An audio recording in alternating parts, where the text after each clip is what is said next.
শমশেরগঞ্জের police সেদিন চন্দন দাসের phone তুলে যদি ওই পরিবারকে একটু সাহায্য করতে, রেস্কিউ করতেন, তাহলে এইভাবে একটু একটু করে অত্যাচার করে পিতা মাতা পুত্রকে শুধুমাত্র হিন্দু হওয়ার অপরাধে মরতে হতো না।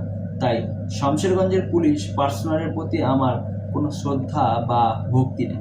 হিন্দুদের পলায়ন, হিন্দু মেয়েদের রেপ থেকে হিন্দুদের জিনিসপত্র, টাকা পয়সা কেড়ে নেওয়া, তাদের বেঁচে থাকার অধিকার কেড়ে নেওয়ার পর পুলিশের নজরে মাত্র 13 জন মূল জিহাদি অপরাধী হিসেবে ধরা পড়ল। এই জঘন্য কাজে আরও অনেক সহযোগী ছিলেন। প্রত্যক্ষ পরোক্ষভাবে কীভাবে পুরো অশান্তি করা হয়েছিল, হিন্দু জেনোসাইড ও ঝামেলায় সৃষ্টি হয় তাদের টিম ওয়ার্কে।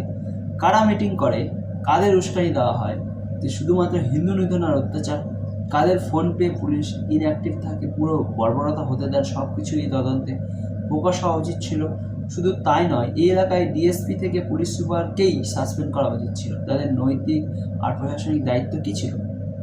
আর উচিত বিধায়ককে পাবলিকের সামনে এনে ওনার বিচার করার অধিকার হিন্দু পাবলিকের উপর ছেড়ে দেওয়া। আমি যদিও বিশ্বাস করি এই 13 জন অপরাধীর উকিল বাবুরা আবার উচ্চ আদালতে এই সাজাকে পরিবর্তিত করতে বা কমানোর জন্য অ্যাপিল করবেন, আর কোনো ঠিক নেই সেটা চেঞ্জও হয়ে যেতে পারে। কারণ বিগত কিছু বছর ধরে দেশের সর্বোচ্চ আদালত ও হাইকোর্ট যেভাবে কিছু গুরুত্বপূর্ণ বিষয়ে রায়দান করে আসছেন, তাতে আমার মতো অনেকেই এই বিষয়ে সন্দেহ প্রকাশ করেই থাকে। যেখানে বিচারকের ঘরে কারি কারি টাকা পাওয়া যায়, যেখানে জেলমন্ত্রীর কাছে বেহিসাবের বা আয়ের বহির্ভূত টাকা পাওয়া যায়, উনি বলেন যে জমির দালালি করি, ব্রোকারি করে সেটা আয়ের বহির্ভূত টাকা ইনকাম করেছেন বলে সরকারকে ট্যাক্স দিয়ে নিজেকে ইনোসেন্ট প্রুভ করেছেন, তাই এই রায়ে এত বেশি খুশি হবার কিছু নেই।